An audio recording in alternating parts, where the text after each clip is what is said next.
কেমন হয়েছে? টেস্টি। আচ্ছা ঠিক আছে। নমস্কার বন্ধুরা, me and my twin baby চ্যানেলে আপনাদের সবাইকে স্বাগত। তো বন্ধুরা, আশা করি আপনারা সবাই খুব ভালো আছেন আর আমরাও ভালো আছি। তো আজকে দেখুন, আজকে সন্ধ্যাবেলা আমি তোজোতানকে এই টিফিনটা করে দিয়েছিলাম, তো ভাবলাম আপনাদের কাছে একটু শেয়ার করি, তো সেই জন্যই আর কি শেয়ার করা।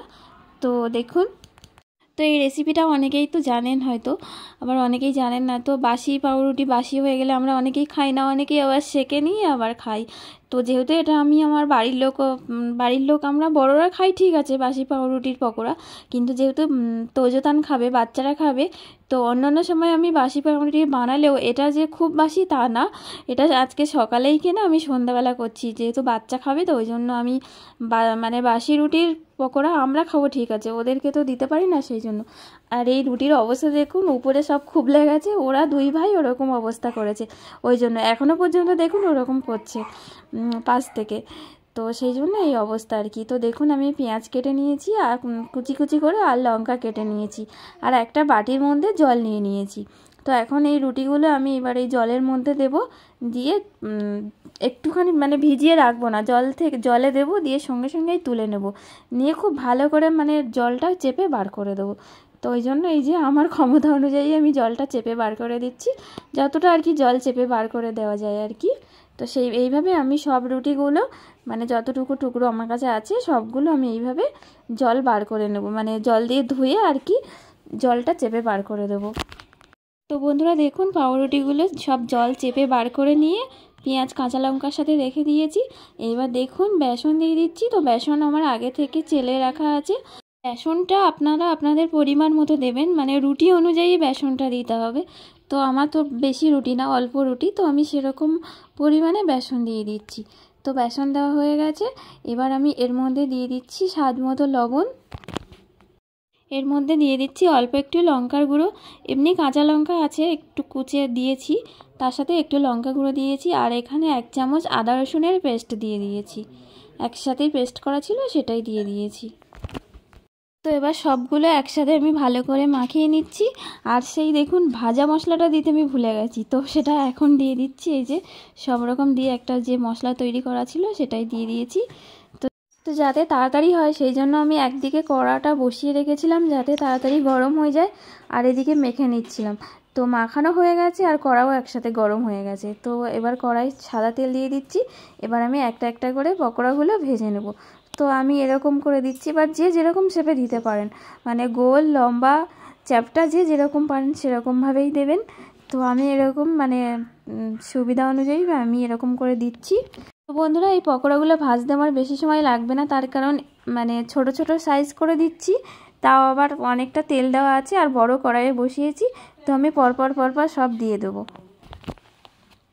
আর এই পকোড়াটা করার সময় আমাদের ঘরে মানে টমেটো ছিল না, ধনেপাতা ছিল না, ক্যাপসিকাম ছিল না, এইগুলো দিলে কিন্তু এই পকোড়াটা আরও বেশি টেস্ট লাগে। বিশেষ করে মানে একটু ক্যাপসিকাম কুচি কুচি করে কাটা, একটু ধনেপাতা কুচি, একটু টমেটো কুচি, এগুলো দিলে আরও বেশি টেস্টি হয়। তো এগুলোর কোনোটাই আমাদের মানে সেদিন ঘরে ছিল না যখন আমি চপটা বানিয়েছিলাম, যখন বলতে গতকাল আর কি বানিয়েছিলাম। তো গতকাল সন্ধ্যাবেলায় বানিয়েছিলাম, সন্ধ্যাবেলা টিফিনে। আর পাউরুটি আমাদের সেইভাবে খাওয়া হয় না, খুব কম। তো যখনই নিয়ে আসে, যদি বেশি থাকে তাহলে এইভাবে একটু ঝাল ঝাল করে পকোড়া বানিয়ে খেয়ে নিই। তো অন্যান্যবারে সব কিছু থাকে, ধনেপাতা টমেটো সবসময় ঘরে থাকে, তো ছিল না এই যখন বানাচ্ছিলাম এবার, তো সেই মুহূর্তে ছিল না। তো শুধুমাত্র পেঁয়াজ কাঁচা লঙ্কা, এই আদা রসুন বাটার পেস্ট, এগুলো দিয়েই করেছি। তো সরি, চপ বলে ফেললাম। তো চপ বলুন আর পকোড়া বলুন, যাই হোক, তো আমি এদিকে বানানো চলছে, একদিকে খাওয়া চলছে। তো বড়মশাই এসেছিলো, তো এসে নিয়ে গেল, মা এসেছিল, তো সবাই নিয়ে খাচ্ছে। তারপরে বাকিটা এবার আমি নিয়ে যাব একসাথে, চা রেডি করে একসাথে নিয়ে যাব ওদের কাছে। তো পুরো ভিডিওটি আপনারা দেখুন, সাথে থাকুন, আশা করি আপনাদের ভালো লাগবে। আর হ্যাঁ বন্ধুরা, প্লিজ ভিডিওটি স্কিপ করবেন না, প্লিজ পুরোটাই দেখবেন। আর অবশ্যই কিন্তু ভিডিওটিকে লাইক করে দেবেন, আর অবশ্যই কিন্তু শেয়ার করবেন। তো যাই হোক বন্ধুরা, আপনাদের সাথে কথা বলতে বলতে পকোড়াগুলো আমার ভাজা হয়ে গেছে। আর উপরে যে দেখছেন যে দু একটা একটু বেশি মানে করা হয়েছে, এগুলো প্রথমের দিকে মানে তেল গরম একটু বেশি গরম হয়ে গেছিলো তেল, সেই জন্য ওরকম হয়েছিল। তো সেগুলো আর কি উপরে চলে এসছে। তো যাই হোক, এবার আমি ঘরে নিয়ে যাব। মা বাবা সবাই টিভি দেখছে, আর তোজোতান তো আছে। তো আমি চাও বসিয়ে দিয়েছি, চা হচ্ছে। তো চা প্রায় হয়ে এসছে, এবার চা ঢেলে নেব। আর এখানে আমি একটু কাসুন্দি আর একটু সস প্লেটের পাশে নিয়ে নিচ্ছি, আর একটু বিট লবণ। তো যে যেটা দিয়ে খেতে ভালোবাসে, যে এমনি কোনোটাই খাবে না, যে সস দিয়ে খাবে, যে কাসুন্দি দিয়ে খাবে। তো যাই হোক, আমি অল্প করে প্লেটে একটু একটু করে ঢেলে নিচ্ছি।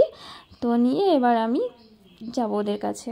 তো আমার তো মনে হয় রোজ মানে প্রতিদিন সন্ধ্যাবেলা চায়ের সাথে নতুন নতুন কোনো একটা টিফিন বানিয়ে খাওয়াই, বাড়ির সবাইকে খাওয়াতে ইচ্ছা করে।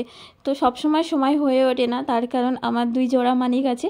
তো আপনারা যারা নতুন বন্ধু তারা হয়তো জানেন না, সেই জন্য বলছি। আমার তোজো আর তান আছে, তো সেই জন্য ওরা এত দুষ্টুমি করে। তো সবসময় টিফিন বানানো হয়ে ওঠে না, তবুও তার মধ্যে দিয়ে চেষ্টা করি যে নতুন নতুন কোনো কিছু বানিয়ে বাড়ির সবাইকে খাওয়ানোর। আর বিশেষ করে টিভি দেখতে দেখতে সন্ধ্যাবেলা টিভি দেখার সময় এরকম মানে হালকা টিফিন চায়ের সাথে এরকম ঝাল ঝাল যদি কিছু পাওয়া যায় তাহলে তো খুব ভালো লাগে খেতে, তাই না? তো যাই হোক, কথা বলতে বলতে আমার চা, পকোড়া আর এই যে সস সব কিছু রেডি করে নিয়েছি। এবার চলুন ছেলেদের কাছে যাই। সোনা, কেমন লেগেছে রে? কেমন লেগেছে বল? এই তো যো, কেমন হয়েছে? টেস্টি? আচ্ছা ঠিক আছে। তো বাড়ির সবাই মিলে এই যে দেখুন টিভি দেখছে আর মুড়ির সাথে পকোড়া খাচ্ছে। তো বেশ ভালো লাগছে, আর সবাই বলেছে ভালো হয়েছে। তো আমি বানিয়েছি বলে না, সত্যি ভালো হয়েছিল। বন্ধুরা, এই ছিল আজকের ছোট্ট ব্লগ। তো আশা করি আপনাদের ভালো লেগেছে, আর যদি ভালো লেগে থাকে তাহলে অবশ্যই ভিডিওটি লাইক করে দেবেন এবং শেয়ার করে দেবেন। আর আমার চ্যানেলে যারা নতুন আছেন অবশ্যই কিন্তু চ্যানেলটি সাবস্ক্রাইব করে দিয়ে পাশে থাকবেন। তো বন্ধুরা, আজ এই পর্যন্ত, দেখা হচ্ছে আগামীকাল নতুন ভিডিওতে। তো সবাই খুব ভালো থাকুন, সবাইকে আজকের মতো টাটা।